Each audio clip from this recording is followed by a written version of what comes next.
രാജ്യത്ത് ഗൂഗിൾ പേ, ഫോൺ പേ തുടങ്ങിയ UPI ആപ്പുകൾ തകരാറിലാവുന്നത് തുടർക്കഥയായി മാറുകയാണ്. ഒരു മാസത്തിനിടെ 4 തവണയാണ് UPI ആപ്പുകൾ പണിമുടക്കിയത്. ഇതിന് പിന്നിലെ കാരണം കൃത്യമായി വ്യക്തമാക്കാനും national payment corporation of India തയ്യാറായിട്ടില്ല.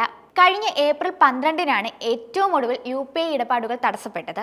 ഇതോടെ വ്യാപാരികളും ഇടപാടുകാരും ഉൾപ്പെടെ നിരവധി പേരാണ് വലഞ്ഞത്. നേരത്തെ മാർച്ച് 26, മാർച്ച് 31, ഏപ്രിൽ 2 എന്നീ ദിവസങ്ങളിൽ സമാനമായ പ്രശ്നങ്ങൾ നേരിട്ടിരുന്നു. മാർച്ചിലെ തകരാർ 1.5 മണിക്കൂറിലധികം നീണ്ടതായും കണക്കുകൾ പറയുന്നുണ്ട്. സാങ്കേതിക തകരാർ മൂലമാണ് UPI ഇടപാടുകൾ തടസ്സപ്പെട്ടതെന്നാണ് NPCIയുടെ വിശദീകരണം.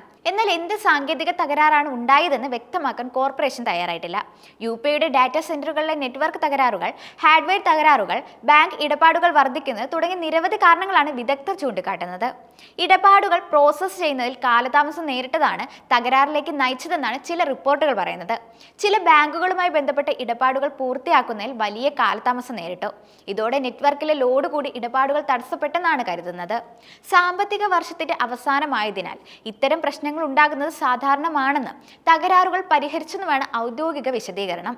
ഇക്കാര്യത്തിൽ NPCI വിശദമായ പഠനം നടത്തുമെന്നും റിപ്പോർട്ടുകൾ പറയുന്നുണ്ട്. പ്രതിവർഷം 18,500 കോടി UPI ഇടപാടുകൾ നടക്കുന്നുണ്ടെങ്കിലും ഇതിൽ നിന്നും വലിയ ലാഭമൊന്നും ബാങ്കുകൾക്ക് ലഭിക്കാറില്ല.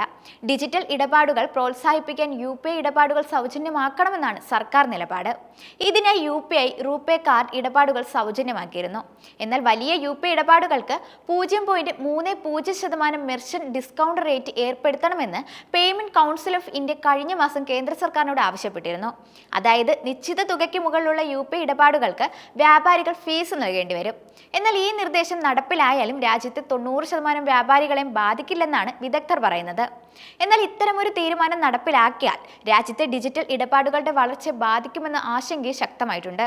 യൂസർ ഫീ ഈടാക്കിയാൽ UPI ഇടപാടുകൾ നിർത്തുമെന്നാണ് 73% പേർ അടുത്തിടെ ഒരു സർവേയിൽ അഭിപ്രായപ്പെട്ടത്.